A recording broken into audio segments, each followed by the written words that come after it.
for some of you, even the years to come.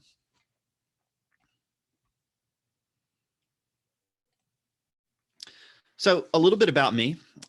I build elite job seekers based on experience that I have had over the years on both sides of the interview table. So after recruiting executives at a global top 10 search firm, I spent about 10 years leading the Masters of Science and Finance program, the career side of the house at Vanderbilt University, to the nation's top employment outcomes, and eventually a #1 ranking in the Wall Street Journal. So from the Bay Area to Wall Street, I've seen what it takes to be competitive in some of these really tough job markets in financial services. So I'm excited to share some of that advice and insight with you tonight.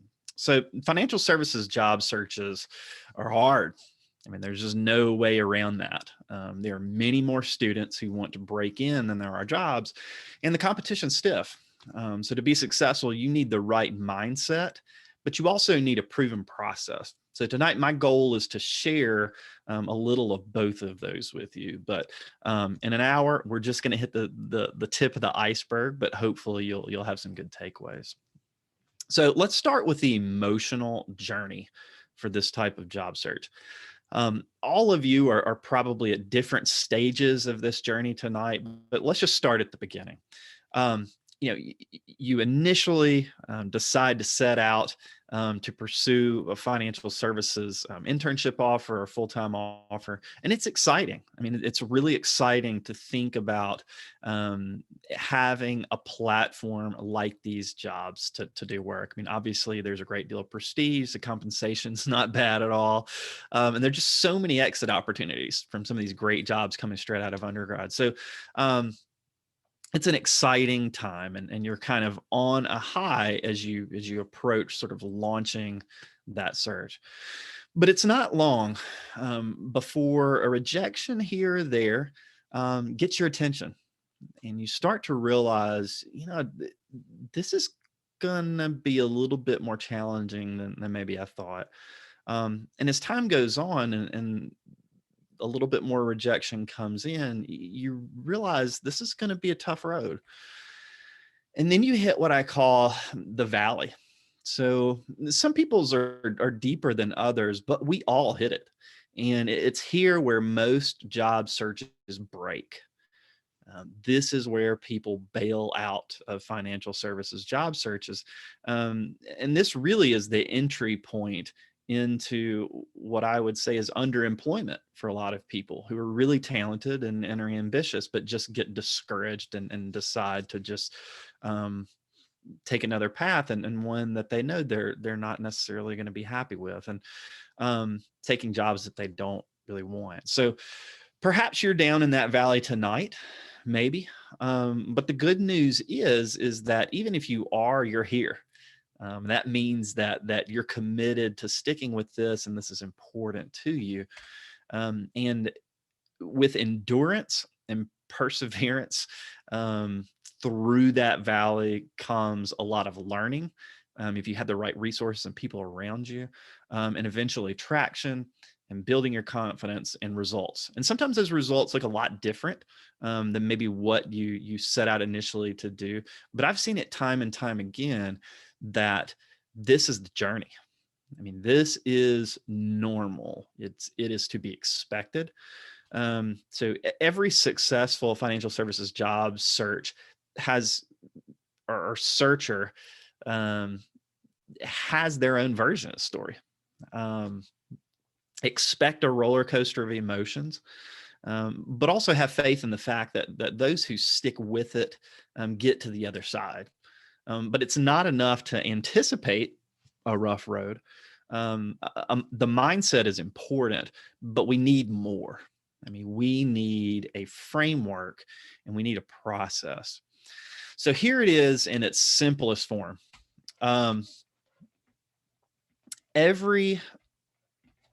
Pause just for a second. Can you guys see this meeting is being recorded here? Or is that just on my screen? Yeah, we can see it.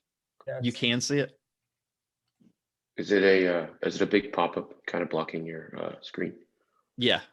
Oh, you I just took could, is there a continue? Yeah, continue. And I you'll be just took fine. it off. Okay. Yeah, that's fine. Sorry, I didn't know you about guys that. could see that. If something else happens like that, just holler at me. Oh, no, we couldn't see it on your screen. Okay. All right. Perfect. That's what I wanted to check and see. All right. Good deal. Okay. So here's the framework or formula in its simplest form. So every job seeker's probability of success can be calculated with this formula. And we're all operating on it whether we realize it or not. And it's job search plus your strategy and skills multiplied by your effort. And it's as simple as that. So tonight, I'm going to dive into this framework and share some high-level thoughts on how to build a durable, effective, efficient search, and with this formula in mind. So we'll start with the job market. It's the one factor in this equation that we cannot control, but understanding it is essential to building a winning strategy. So these are the different categories or areas of the market that we're going to talk about, and that being hiring, the candidate pool, timeline, and the norms of financial services hiring. So let's just start off big picture with the market. I mean, you absolutely have to commit to being a student of your industry. You will not learn any of this stuff in class. You just won't. And that's not a knock on your professors. It's not what they're charged to do, is to teach you about, how the job market is functioning. It is so challenging to stay on top of that. I mean, it's my full-time job and it's all I can do to try to keep up with it all, because there are just so many different variables going on at the same time, and hiring may be up in one place and down in another. And, it's fun to follow, but it's really challenging. So you'll need to intentionally pursue this information through research and networking. And, generic career advice just won't cut it with financial services, and especially high finance. I mean, the financial services job market is increasingly requiring specialization and nuanced preparation for different career paths. So don't let that sneak up on you as a young professional. So how competitive are we talking about? Well, here's an example from a bulge bracket bank. A few years ago, a colleague of mine was speaking to a recruiter, and he asked her, how many applications does your organization get just across the entire organization in a given year? And she said, last year we got 40,000 applications. So how many jobs do you feel like they were trying to fill with those 40,000 applications? Somebody unmute and just share Maybe what you think. like 5 at most. 20? Okay. Anybody else? Maybe I like 2 or wouldn't say 3. more than a few hundred, honestly, but never mind. All right. So this is across the entire organization. So luckily it's more than 10 or 20. But it's still not a lot. I mean, she said they had 600. So if you look at the selectivity for that, that's many times more selective than Ivy League schools. Now, not all of us are targeting bulge bracket banks, but the competition is still qualified and more active than it is in other job functions. So we've really got to bring our best. So let's talk about hiring a little bit. It's just never static, like I said a minute ago. And when it's down in one area, it's up in another. Many factors are always in play. And so knowing the hiring trends in your target area is going to be really, really important. So for example, a few years ago, trading was sort of in a tough spot. I mean, the people I was working with were having a really tough time breaking into it. Because it was making this transition from the days of people being down in a pit, and that's where all the action was, to kind of moving more in this quant direction. But now, as evidenced by the past year, I mean, it's on fire. I mean, the people that I'm working with, a guy right now who's a quant trader, and I mean, the hardest part of job search with him right now is just evaluating all the options that he has and all the headhunters that are reaching out, because there's just simply not enough of that talent. And there really is this war for it. And it's extremely lucrative. Now, of course, it's the attrition rate is brutal.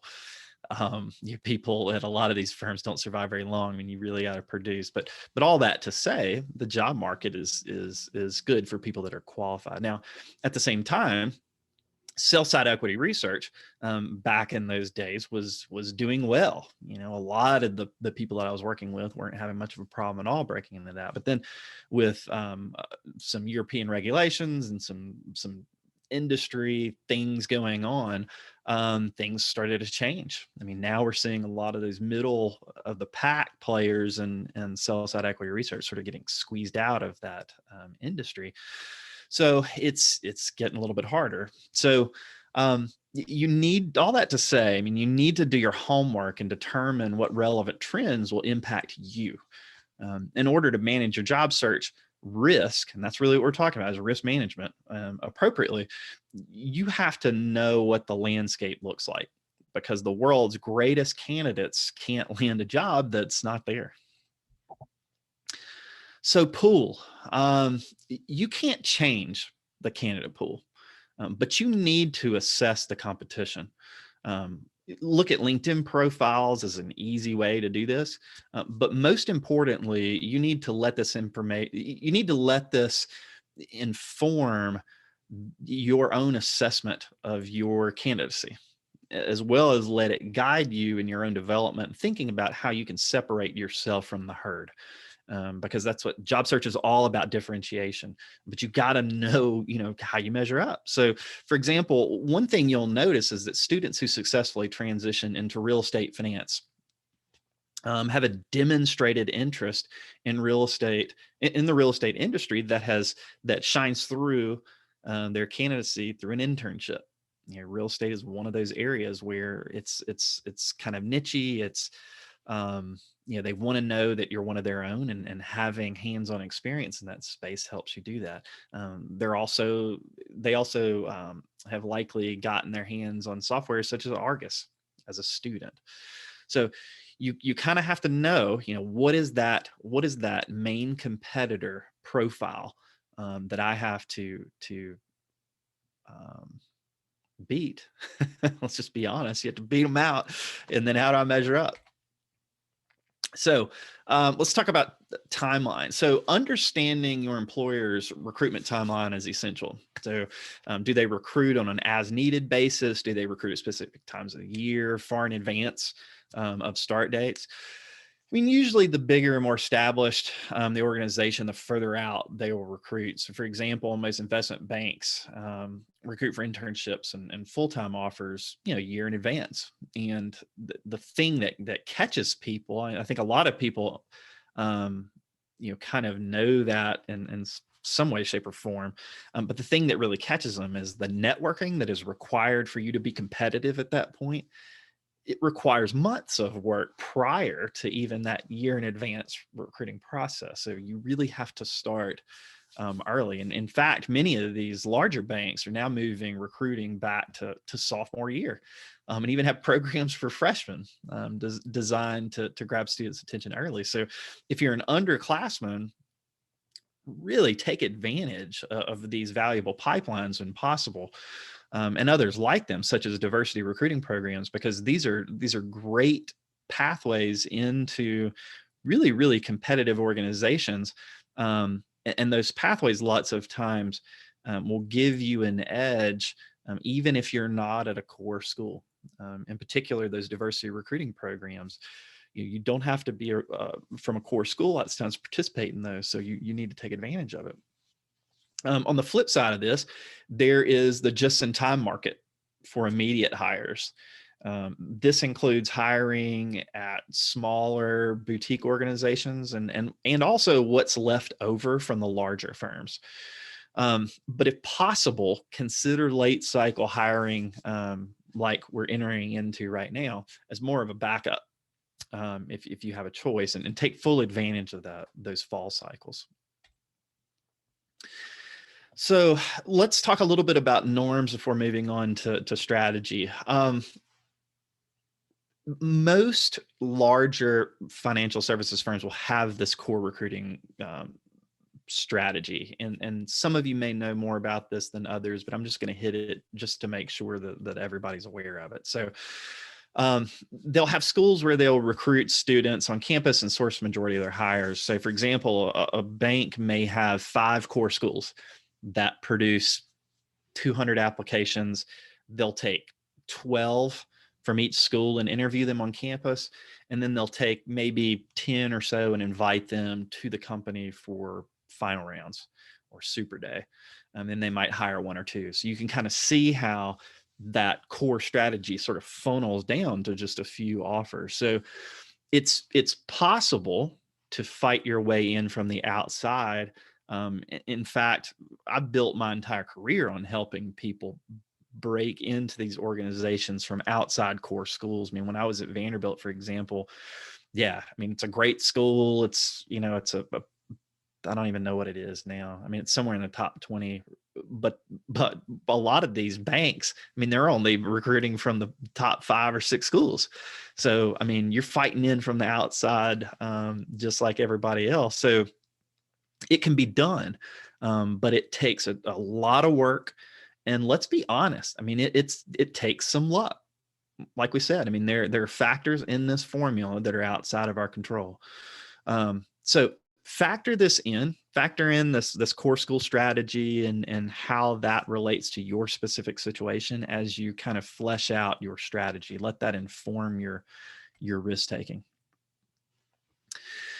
So one more norm, it's important for you to know the typical pathways into different careers, and when they're particularly challenging, uncover different paths to get to the same point.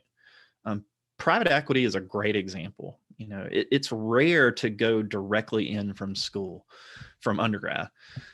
So spread your bets, and give yourself more options to get to the same place. And we'll talk more about this later. So now let's talk about strategy. This is a key aspect of your formula because you have 100% control over this part. And lots of times we get distracted from that because our focus is so much on, oh, well, who's hiring and who's not, and how great are these other candidates and all these other things that we can't control. Focus on this. Learn the market stuff, but just let it inform your strategy and get to work on it. So first of all, your strategy should be focused entirely on the employer's needs and preferences. Your candidacy simply does not have value outside of your employer's needs. So from this point forward, remember that the moment we take our eye off of that, we really run into problems. So the 4 areas of your strategy include knowing your value, growing it, showing it and demonstrating it through different value vehicles, and then finally taking it out to market and selling it. So we're going to hit each one of these very briefly. So knowing your value. So before you know what your employer values, you need to know who they are. You need to focus your search. And you do this with these filters: location, industry, function, and titles. And I call this LIFT for short. Of all these, I would say job function is the most important because it's where you demonstrate how you can contribute to the organization. If you don't have functional focus, it's really hard for you to get across to an employer how you're going to make a day-to-day difference. So here's a sample LIFT plan. I strongly recommend that you go 3 layers deep with each of these 4 preferences. So you've got an A plan in each, which is your ideal or your stretch. And then you've got a B plan, which is still a great option. And then a C plan, which is sort of your backup. Now, let me show you why this is important by showing you a couple common mistakes that I've seen students make over the years. In this first example, this job seeker is targeting everything. And because of that, they aren't targeting anything. Just let that sink in. If you are targeting everything, then you're targeting nothing. And this is understandable because they're scared of not landing an offer. So they're really busy and they're spraying resumes everywhere, but they're actually creating the environment for that, for not landing an offer by doing this. So again, they get really busy, but they're not focused enough in their efforts to make any progress. And this is really, really dangerous stuff because some people spend their entire careers on this hamster wheel, getting nowhere. And we could really pull this apart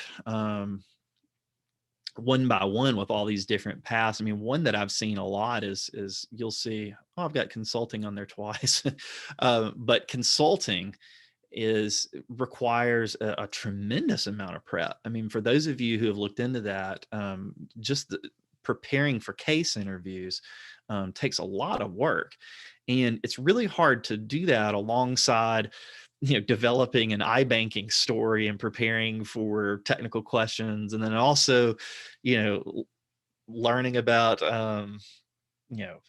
CPG and maybe an FP&A role. You're just all over the place.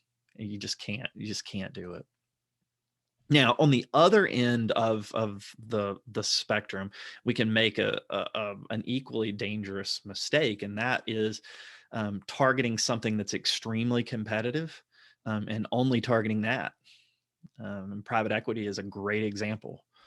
So even the best candidates from the best schools should avoid this. There are just simply too many ways that this can go wrong, and then they're left in a dead end, and they need to start over. And usually, it's too late to do that when they find this out. So contrast those with this example of a lift in action. You can see how this manages your risk while also not spreading you too thin. You really, and you can see here, some of these will lead to the same place. So for example, here's another example.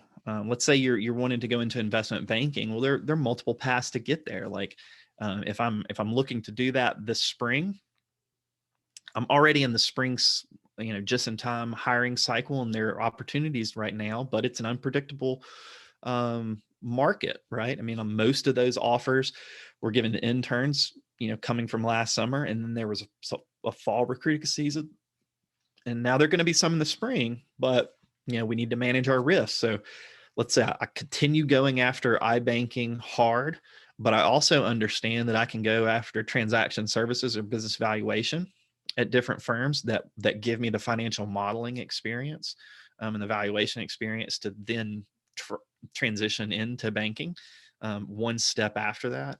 Or I could also be, and that's probably the best way to go about it is and I'm applying to MSF programs, right? 1 year specialized master's degrees that give me another fall recruitment cycle, give me an MBA level finance education in 1 year.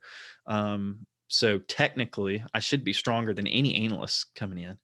And that allows me to, again, go through the cycle, and I can either hit BVAL as a backup again in the fall, or, land an IB job sometime next year. So you can see how all of that effort is moving in the same direction. So after you have your lift, use it to generate a list of target employers and place these into 3 tiers. And these are companies that you can actively pursue. There's no magic number. I mean, people always ask me, well, how many should I target? There isn't. But I will say this: most students vastly underestimate how many they'll need.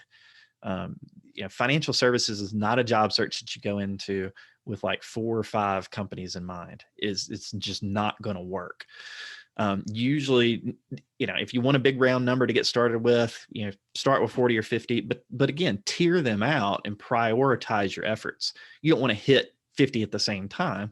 prioritize them, give more weight to your A's and work a few of them, and then a few B's in the background, kind of see where your traction is going, and use your best judgment as you move forward. But again, you've got to be, you really have to be spreading your candidacy out, and keep in mind, what are all those different recruiting timelines too, because you don't want to focus all your time on A companies and think, oh, well, I can always go to C later.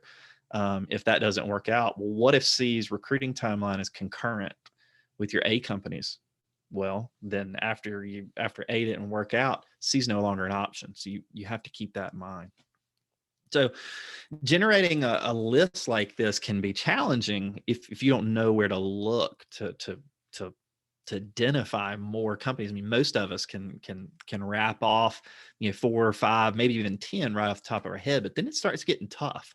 But there are so many great places to work out there, many of which you just have never heard of before. So a few places to begin to kind of start fleshing out this list is, you go talk to your university library and kind of see what subscriptions they have. One to look for is Hoover's. It's a great tool for diving into a company database with some different filters and just quickly pumping out a list of financial services firms that kind of fit your preferences, and exporting those into Excel and saving yourself a lot of time.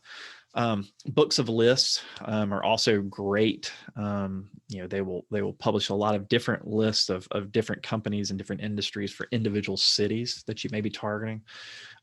There are a million different, best of rankings of companies and firms out there on the web too that are easy to track down.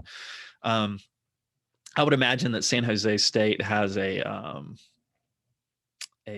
subscription to Vault. Vault is a pretty good tool for researching a lot of companies and generating lists too. They're more than that, but those are just some ones to kind of get you started. So we need to know a lot of things before we can really start executing. And I think people just kind of rush through this early foundational part of your strategy and just sort of start frantically applying. But the more work you put in on the front end of knowing your employers and knowing yourself, the easier things will be for you down the road. And where you need to start is after you have your lift and your target employers, you can begin assessing your candidacy through their eyes. And I call this a value analysis. So take the core qualifications from the target job descriptions at these firms, these companies, and see how you measure up. And be brutally honest with yourself.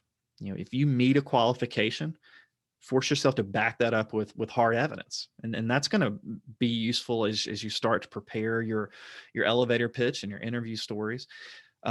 If you don't meet a qualification, what are you going to do in the next 6 months to either bridge that or mitigate it in some sort of way, or attempt to explain it away, or at least anticipate that soft spot in your candidacy.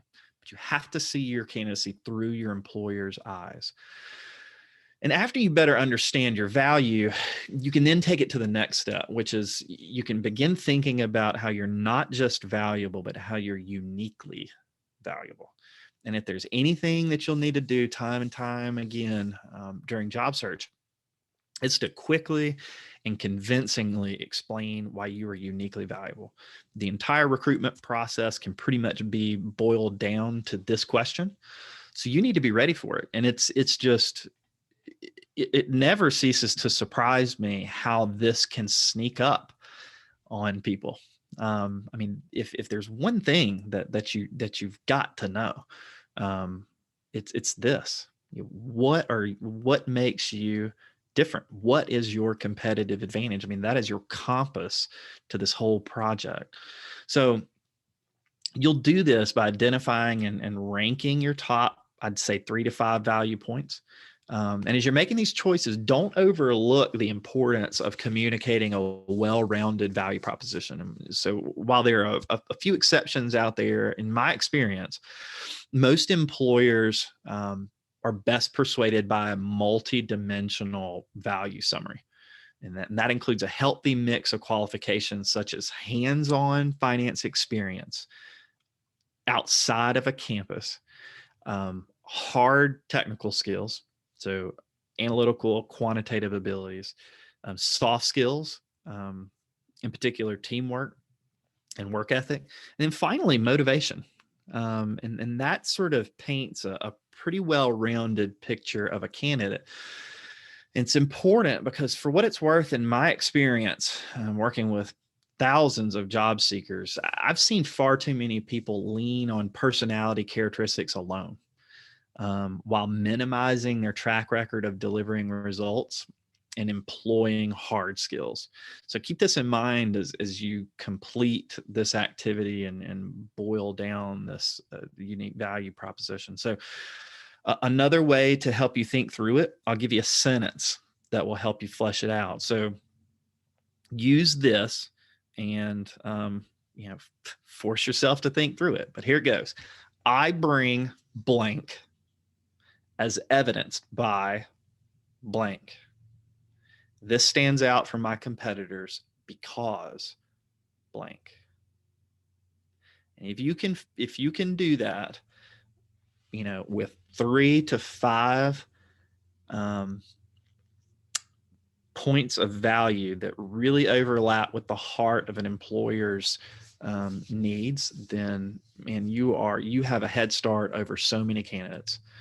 So again, that is, I bring blank as evidenced by blank. This stands out from my competitors because blank. Okay. So let's talk about growing our value. So the perfect candidate doesn't exist. If they do, they've either done that job and they've already moved on. They're looking for the next job.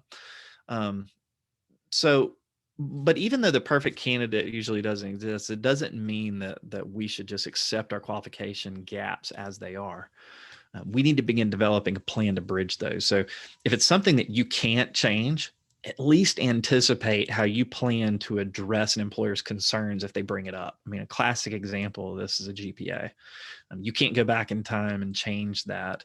You can finish strong, or you can tell a story about a trajectory that your GPA has been on, or you can talk about how, in my quant classes, I did really well. It was just these couple classes over here that really aren't relevant to what I wanted to do, or whatever. I mean, people have to address that. It's unique to their situation, but you've got to anticipate these things. You have to anticipate those soft, vulnerable parts of your candidacy, because that's what the best candidates do. They don't just focus on selling their strengths. They know those soft spots, and then they have a plan to respond. So if you're targeting equity research, for example, how can you get hands-on investment experience in the next 6 months? If you haven't had your hands on any financial modeling outside of a class, how can you get that? If you are an aspiring banker and you've never touched a DCF, how can we do that? How can we get our hands on that in the next 6 months? And wherever you're seeing those gaps in that analysis, put a plan together. Okay. So your value, you have a plan to grow it. Now it's time to think about, all right, how does that value find its way out into the market? I mean, what vehicles take that value to the employer? So we don't have time to cover all these tonight. But what I do want to get across is we better make sure that they're all informed by that value analysis. We need to message our unique value proposition through these vehicles.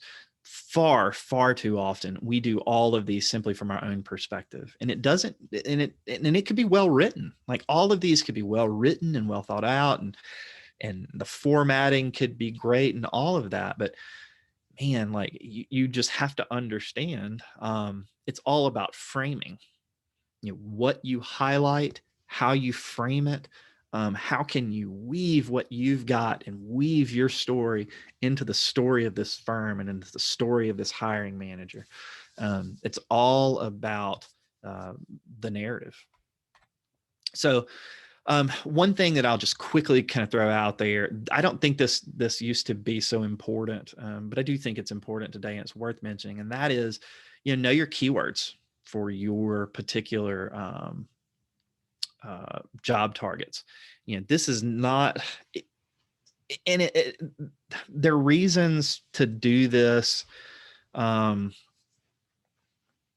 There are multiple reasons to do this. I mean, one is you have to know the jargon and the lingo of your target audience, because again, we're trying to connect with them and meet them where they are.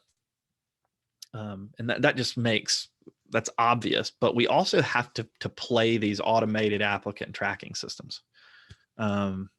Especially when you're applying into large organizations that are getting 40,000 applications a year. Networking is tremendously helpful and is essential, and you have to do it. But you also have to be playing the game of this software.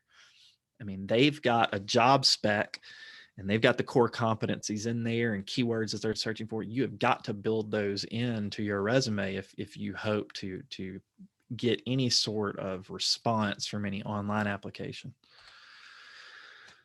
So now we're ready to sell. So let's talk about taking this thing to market. So first off, in any uncertain environment, and the job market certainly is definitely one of those, we know we can control at least two factors, and that's our focus and our activity. So all successful job seekers have this in common. They know the types of roles that they want, and they're vigorously pursuing them. But the types of roles that you want, they require high activity and require a lot of focus.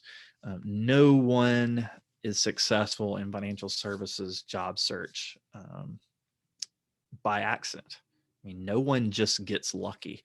So let's take a look at this diagram. So starting in the bottom left, if I'm not sure what I want and I'm not actively looking, then my chances are obviously very low for success. And if I'm in that group, I probably know it, and I'm probably not in this call right now. I'm either discouraged by the job market, or I'm just terrified by the prospect of trying to figure out what I want to do with my career. Now, the upper left and the bottom right are more of a mixed bag. And I'd say they offer low to moderate chances for success. In the bottom right, you see somebody who knows what they want, but they're not working very hard to make it happen.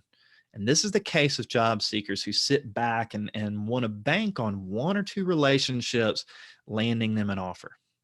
Maybe it's somebody they met years ago. Maybe it's a family friend, whatever. But having been in this business a long time, I can tell you a whole bunch of stories of when that strategy led to major pain and disappointment. So it's not a good way to manage your risk. Now, as for job seekers in the upper left, they're not sure what they want.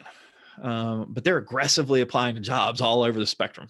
I mean, they're hoping whatever, they're just throwing it out there and just hoping something sticks. So this approach, again, we kind of alluded to this earlier, this can be dangerous because to some degree, these seekers feel like they're doing the right thing since they're working really hard. But being busy and being effective are not the same thing. And remember that, because if you go down that road, you will get extremely discouraged. Remember, being busy and being effective are not the same thing. So we need high focus and high activity, but that's not all. I mean, this activity needs to be the right activity. We can know what we want and we can stay very active pursuing it, but still not get anywhere. An example of that might be, having my heart clearly set on asset management and trying really hard to make that happen by standing on the corner in Manhattan and just handing out resumes to every stranger I see. So you can see how high focus and high activity are necessary, but not sufficient conditions for success. So more on those right activities in just a minute. Let's first take into consideration how the job market is constructed. In other words, where are the jobs? And in doing so, we will go a long way in, that'll go a long way in informing our approach. So as you may or may not have heard before, an estimated 80% of jobs are never posted. And I'd venture to say that for internships, it's much higher than that. I mean, we call this the hidden job market. And many candidates never see that hidden job market because most of us spend all of our time fighting over that 20% that's out there for all the world to see. So if the vast majority of opportunities are never posted, what does that mean for you and your search? Well, it means that the traditional method of waiting for jobs to be posted is not fruitful enough. And all of my past clients would attest to that reality. To give yourself the best chance of being successful, you need to understand that there are two hiring approaches, and you need to understand them and know how to leverage both of them. So here they are. And in the passive approach, the employer looks for you by posting positions on websites, visiting campuses, attending job fairs, etc. And once a job's posted, thousands upon thousands of applicants across the globe, in a lot of cases, apply for these openings. So those aren't good odds for anybody just dropping a resume on their website, and that's it. So with the active approach, you take the initiative. I mean, you proactively seek opportunities and channels, engaging that list of target employers that we talked about before, long before a job is posted. And we build and leverage a network of contacts to learn how to get our foot in the door of that firm or that company. Now, in many cases, establishing good company contacts early enough can even lead to them never even publicly opening the search and simply hiring you. I mean, I've seen that a number of times. Or even better, I've worked with clients who have impressed employers enough that they just straight out just created a job for them, just to bring that person on their team, because they were like, look, this person's super talented, driven, they're going to be an asset here. We just kind of have to figure out where to fit them in. So there are just so many reasons to build those relationships. So where does this leave us with the passive job search tactics? I mean, are they always a waste of our time? Well, I don't think so, but let me explain. So first of all, for most job seekers, online job boards are a black hole. I mean, it's basically where resumes go to die. A lot of us have grown up with the false expectation that the internet can do anything for us. So naturally, online job postings look like the obvious keys to our job search success, but this really couldn't be further from the truth. I mean, online resume drops are the job seeker's fool's gold when it comes to financial services. I have never seen someone who has put all of their effort into simply doing that has been successful landing competitive offers. It just does not work. Inordinate attention paid to online postings leads to nothing but false hope, and frustrated job searches. So if the fact that only 20% of available jobs are posted doesn't convince you, consider that these posted jobs also attract the most attention from the candidate pool. So limiting your activity to posted jobs can be the best way to sabotage your job search and just waste a lot of time. In fact, one researcher a few years ago found that a person needs to apply on average 1,470 times to land advertised positions online. I mean, that's wild. Even if you cut that in half, or just take a fraction of it, it's still just a lot of time. And for those of you who have been at this for a while, it takes a lot of time to fill out these applications too. So Invest where it's really going to pay off. But didn't I say that these aren't always a waste of time? Yes, I did. So if approached properly, the right internet postings at the right time do have a valuable part to play in a person's search. So a lot of those depressing stats I shared are drawn from the entire job seeking community. So across all job functions, industries, hiring levels.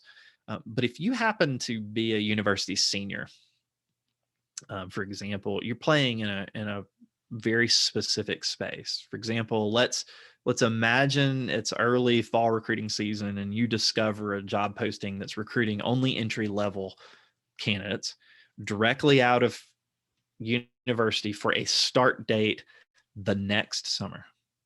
Now, while the candidate pool may still be very competitive, it's still a much smaller pool than most online applicant pools. And I think something else that gives you a meaningful advantage is that most of your competitors, those are seniors and one-year master's students, either don't know about the accelerated recruiting timeline or they don't know how to navigate job aggregators like Indeed well enough to find those opportunities in the late summer and early fall for hiring dates the next year, because it's all clogged up with immediate posting, immediate hiring need postings. So, but it's easy. I mean, it's as easy as simply typing a job title such as, IB analyst, and then whatever the next year is, into the advanced search function, like in Indeed. And that alone will cut through most of the immediate hiring postings and highlight the ones that are hiring a year in advance. So this creates an early fall online job board environment that's not quite as bleak for you as it would be for the typical job seeker. But we're still not going to bet all or even most of our chips on passive strategies leading to our job offer. So how does all that impact our strategy? Well, it means we need a blended approach, because active and passive strategies both have something to offer. And here's my advice. I mean, I would devote around 80% of my effort to active strategies. And this will allow you to position yourself well at your lift companies and focus on drilling deeply into those preferred networks. And meanwhile, you carve out 20% of your time on passive strategies. And this will allow you to catch postings at target employers on that lift list, as well as other organizations that fit your preferences, but for whatever reason, just didn't originally make your target list of companies. So while active strategies help you go deep, passive strategies give you the benefit of casting a wider net, which is important. And of course, the best job seekers know that even our passive strategies don't stay passive. When we come across a great posting, we apply on the company website. And my advice there is to apply as soon as possible, because we don't know what their hiring timeline is or when they're going to pull that down. And after we apply, we want to reach out to at least 2 people.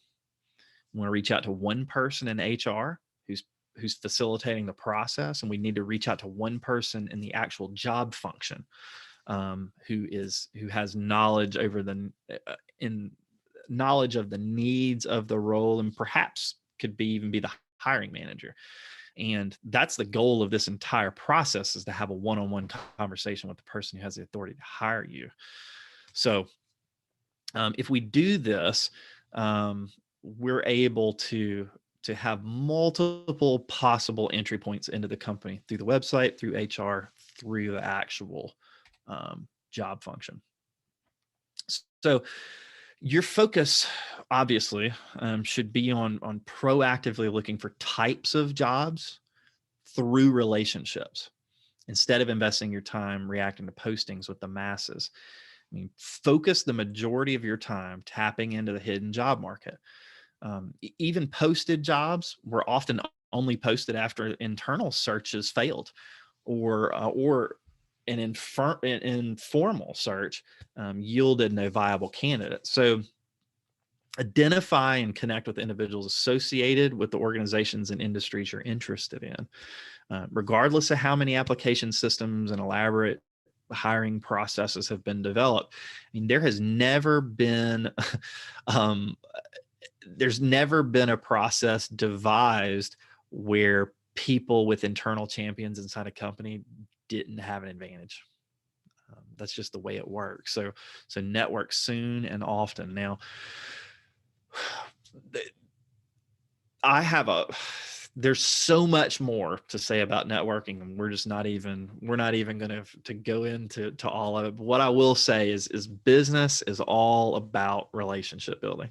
I mean, those who ignore it or deny it, they pay a deep price over their careers, especially when they're job searching. So to land premier offers in financial services, networking is required.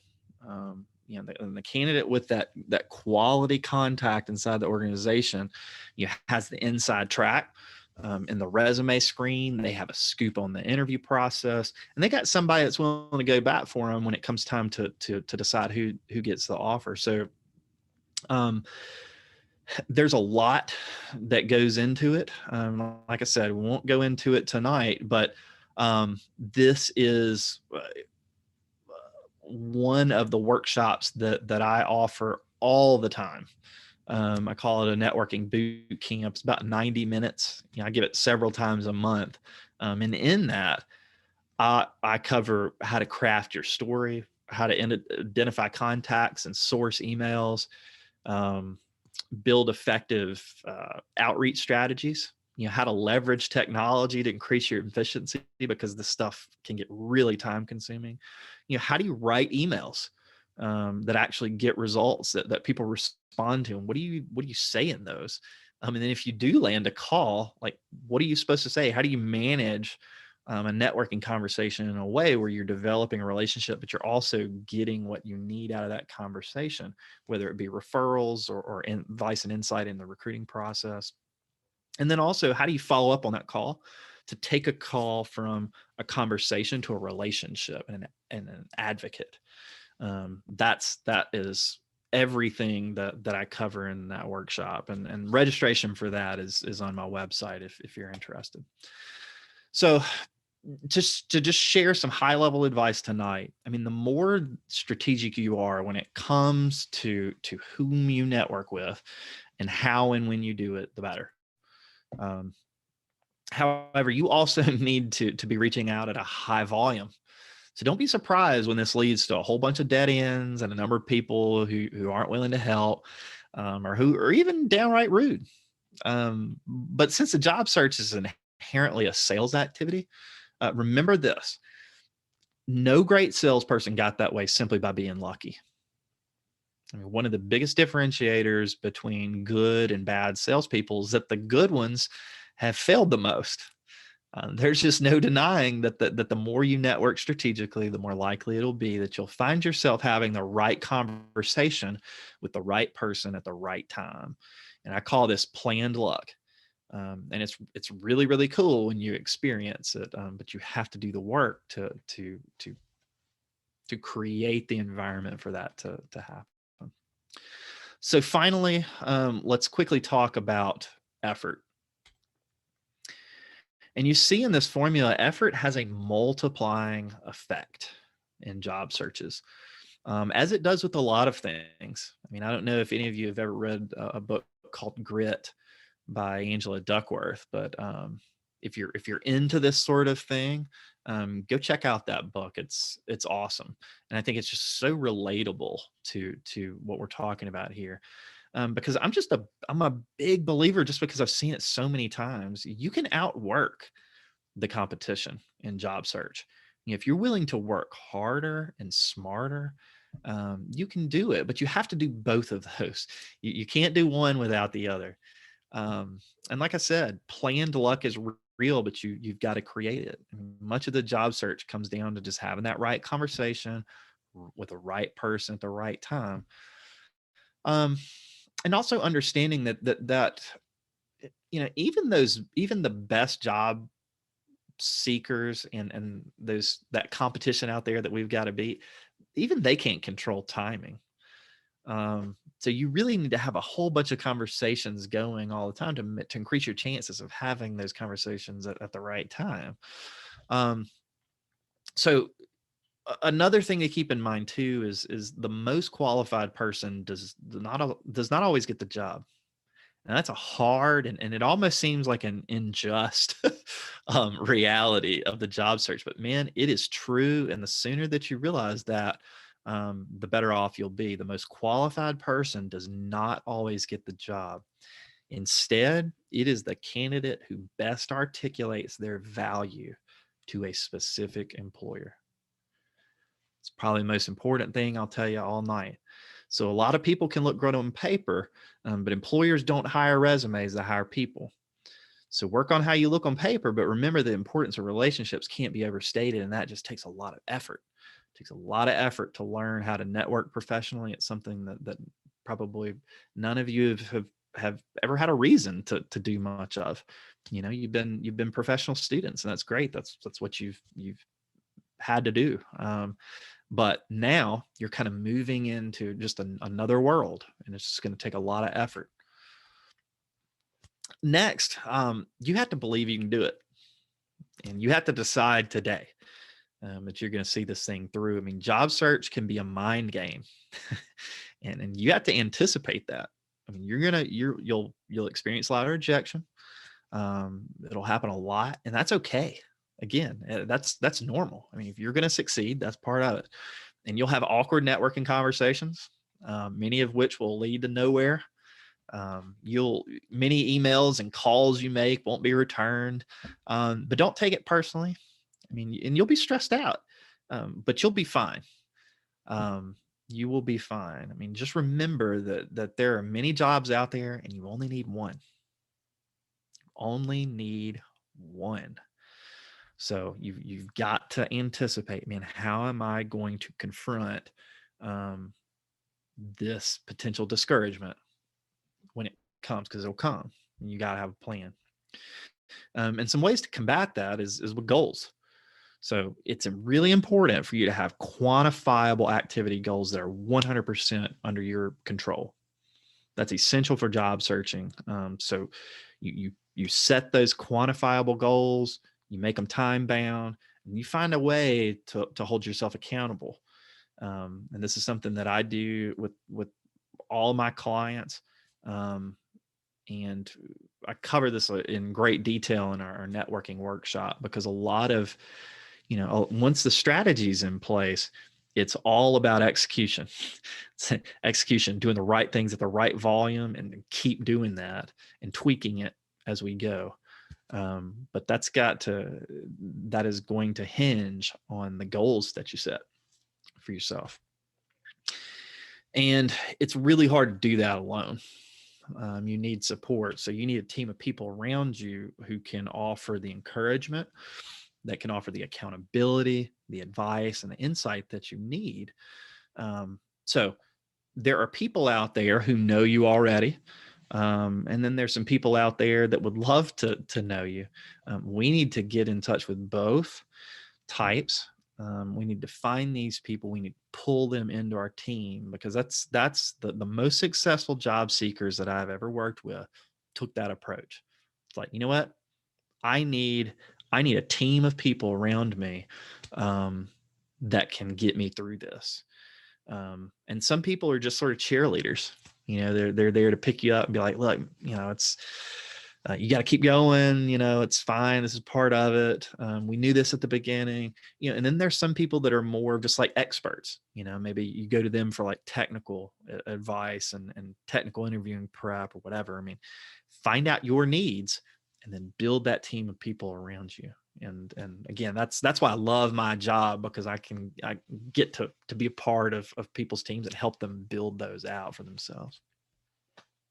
And then finally, balance. I mean, make sure that you're just taking care of yourself throughout all this. I mean, keep this thing in perspective. Nobody is more serious about job search than me. It's my job to help people take it seriously and to do it well. So obviously I think it's important, but what I don't want you to take away from tonight is that I think that, man, this is your key to happiness. It absolutely is not. It is not. Um, I I have spent so much of my career working with people that have gone into financial services and nailed down just some of the most coveted jobs out there. But I'm telling you, there is almost no correlation with landing those jobs and being any happier than anybody else. And sadly, people oftentimes have to learn that the hard way. Um, but if you're going after these jobs, you go after it because it's a platform that you want to be able to get to do the things that you enjoy and that you're good at and that you feel like can be a service to other people. Um, you know, look at it as a platform to express who you already are, and don't do the opposite, which is going into financial services to find out who you are, right? To be the source of who you are, because that sort of stuff is not there. It's, there's a hole inside of you that can't fill. So keep that in mind, and just remind yourself that, what, your ultimate happiness, hope, purpose, all that sort of stuff, it's not going to hinge on becoming an investment banker or not. It's not. So a couple more slides and then we'll take some Q&A. So how do I help people manage all this? And there's basically two ways. So one is working one-on-one with individuals. And usually that starts out with what I call a candidate analysis and a strategy session. So that's a real in-depth assessment of where are we? And it's a pretty deep dive into people's qualifications and how they measure up to the expectations of their target industry, and asking some hard questions about where are we strong, where are we weak, where we need some work. And then from there, what do we got to do? Let's put a game plan together. And usually that's about a 90-minute session. And for some people, that's enough to kind of go out and then get to work on some things. But depending on where people are, I mean, there are others that are like, you know what, I realize that there's just a whole bunch of stuff that I've got to work on and get busy on. And that's when we talk about some custom coaching programs, and whether it's working with somebody over the course of a month or 6 months or whatever, it's custom.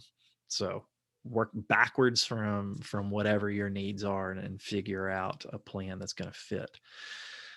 If you're interested in something like that, if you think it would be helpful, you can email me, and it's right there on the screen, or use contact form on the website. The next way that I work with job seekers is just through live workshops like this. I love doing complimentary workshops at schools because that's kind of I love working with students, and it's just fun to do. But I also offer these, and you can register through my website. So the one that I alluded to earlier is the networking boot camp. I think I'm offering that maybe 2 or 3 more times this month. And there's another one that I wanted to mention to you all because I think it may be relevant to a lot of your interests, and that is just mastering the MSF admissions process. It is a weird world. I don't know how many of you are applying to programs or have considered it, but it's still a fairly young space, and there's not as much information out there as there is for MBA programs. The rankings are still kind of mushy, and there's a lot of marketing from universities involved. So in that workshop, I focus a lot on helping people understand, like, what is an MSF? What should I expect from that? What are the career options? How do I see through the marketing of different programs to really know if this is going to help me?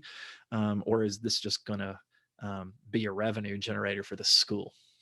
What are the career outcomes? And I know because I've been on the admissions committees for a long time, been on the scholarship committees, and I've been in marketing meetings. So pretty good at seeing through the smoke and mirrors to help people make decisions that are actually going to give them benefit and not just more student loan debt. So that's another workshop that some of you may be interested in. Again, you can learn more about those and register through my website too if you're interested. So here's my contact information. One thing I would encourage everybody to do is reach out and connect with me on LinkedIn. I'm active on there, obviously, all the time. It's kind of where I live every day. So reach out and would love to connect. If you have any questions or comments, thoughts, feel free to give me a call or email me anytime.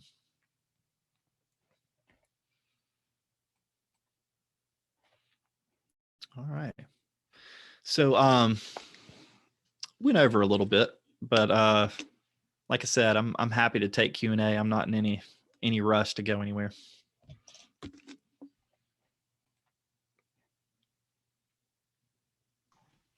You guys can also leave questions in the chat as well. I can read them out to you, Blake. Okay.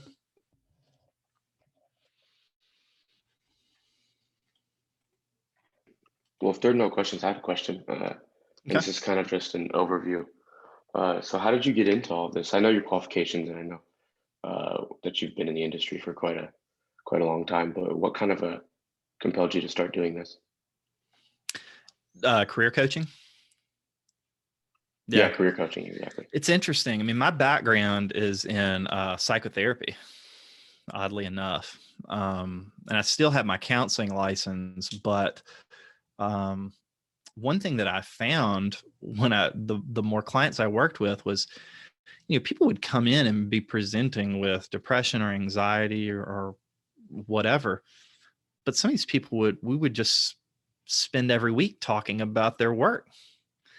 And I started to realize, wow, like this work thing, this career thing is a lot bigger than I gave it credit for. I mean, when you're doing something 40 hours a week, or if you're an investment banker doing something 100 hours a week, that better be in line. That better be in line with who you are and what you feel like your purpose is, or you're going to have some issues. So I see career coaching as an opportunity to be a lot more proactive with that and not just have to deal with kind of putting things back together down the road, but getting out in front of it, and especially getting out in front of it with young professionals and students and helping people make thoughtful decisions early on in their career and do that with the right perspective. So where, you don't have to go talk to that other Blake Gore down the road. So there are other things. I mean, there are other aspects of it that I really enjoy, but that was the initial impetus for it. So do you see changes to the finance industry in terms of job outlook due to technology use in the industry? Miguel, I see changes to job outlook in every industry based on the impact of technology. No doubt about it. But do I see it? One thing that I have learned, and I don't know, I mean, I don't consider myself a futurist. But I think that if you listen to people out there that pay attention to these sorts of trends and try to predict them, I mean, what I've found is lots of times that just creates more jobs. It just creates different jobs. The important thing for you to do is just to be able to anticipate where things are headed. And that's why one of the best pieces of advice that I think I can give people is, work in as much technical training as you can get right now while it's easy to get while you're in school. You may not be a computer science major, but take some coding. You have no idea how that could pay off for you. I see Python more and more and more and more in a variety of different job functions. And that's just an example. But yeah, it's going to change. I was mentioning before just how much technology has changed trading. I mean, it is irrecognizable from what it was just a while back, and it's just going to continue to head in that direction. That's just one of the examples. Would you recommend commercial or investment banking for first-time applicants? Either one. I mean, both of those have entry points. Just depends on which one you're interested in. Investment banking is, and I'm not quite sure what you mean by commercial, because sometimes people say commercial and it's almost like consumer too, but I kind of look at consumer, commercial, investment. But all that to say, you can do any of those right out of school, but IB certainly is the more competitive path, and it's tough. It's tough coming out of a non-target school, and you absolutely have to have an IB internship if you're going to pull that off coming out of a non-target school. So you can do it. I mean, you don't have to go do an internship at Goldman Sachs to have a candidacy that checks some of those boxes. They're boutique investment banks all over the place, and especially in this environment, you can get a lot of experience remotely. All it takes is having an idea of who to reach out to, how to reach out to them and make the ask, and then just working 5 to 10 hours into your schedule.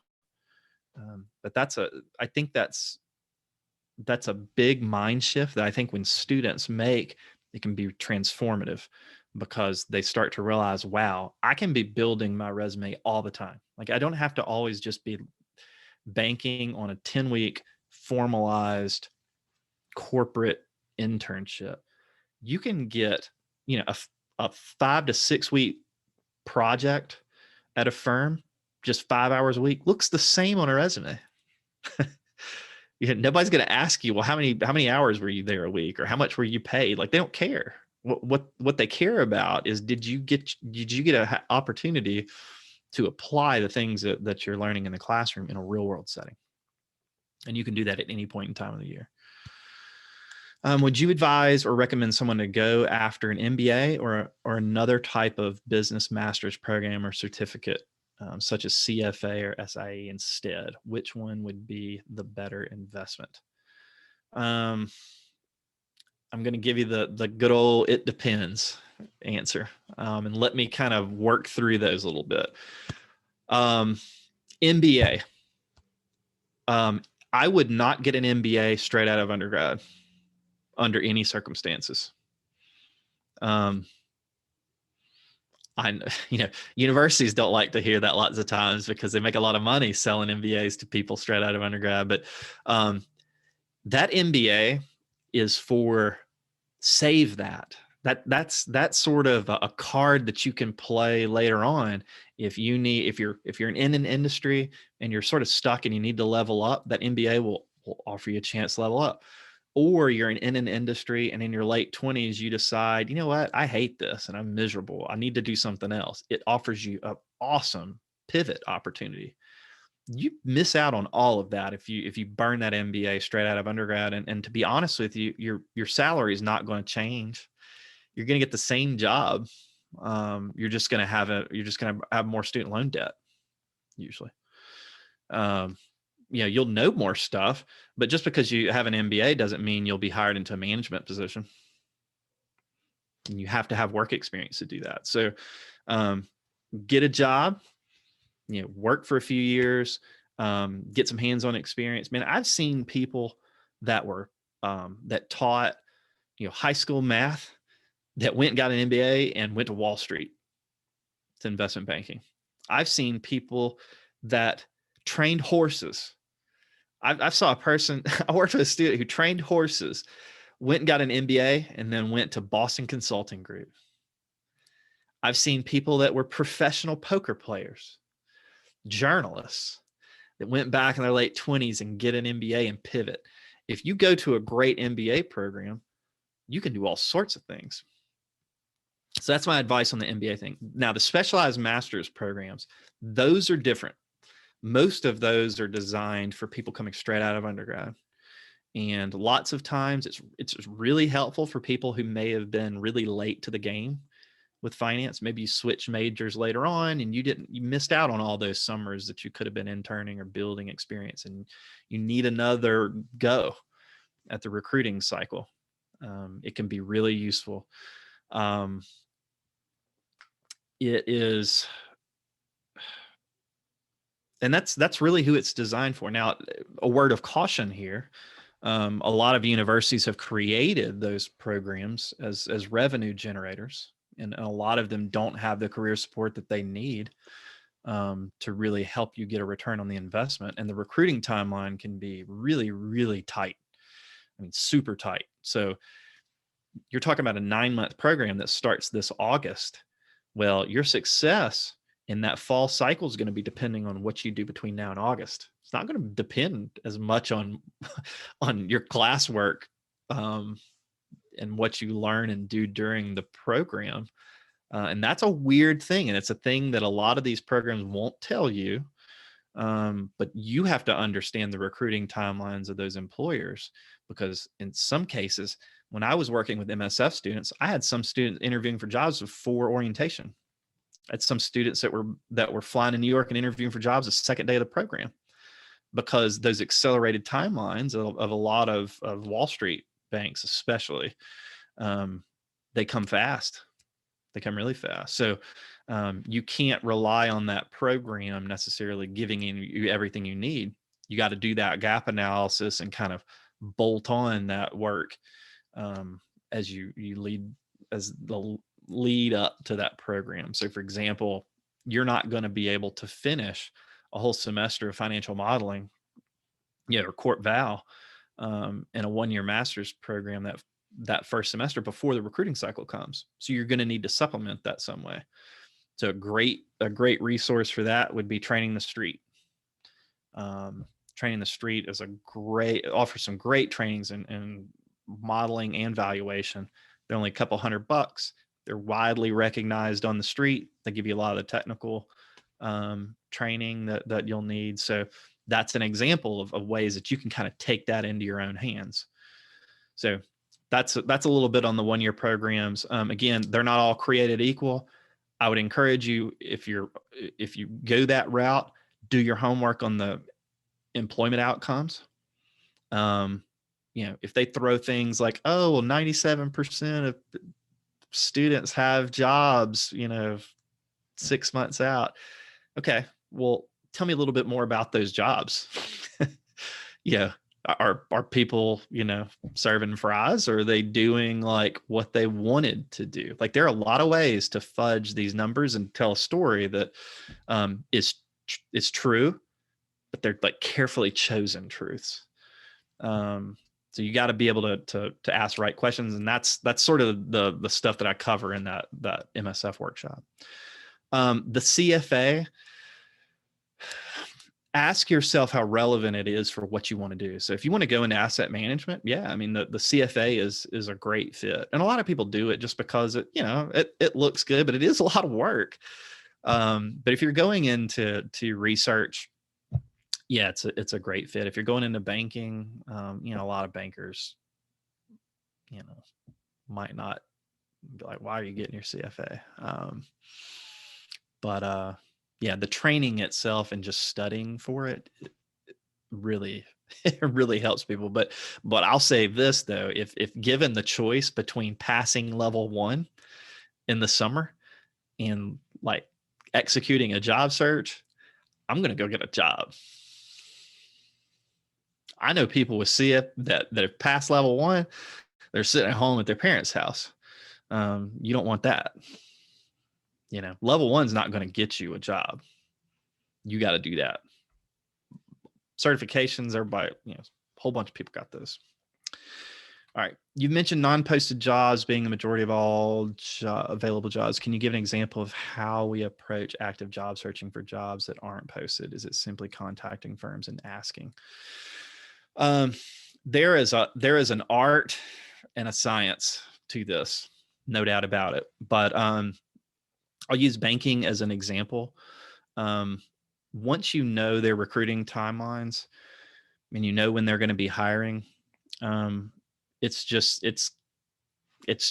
part of the culture and it's just convention, just to be reaching out, conducting informational interviews with people. And look, when you do that, people know what you're doing. Like they know you're doing it for a job, but you're not reaching out and asking for a job. You're asking for advice and insight. You're sharing a little bit about your story.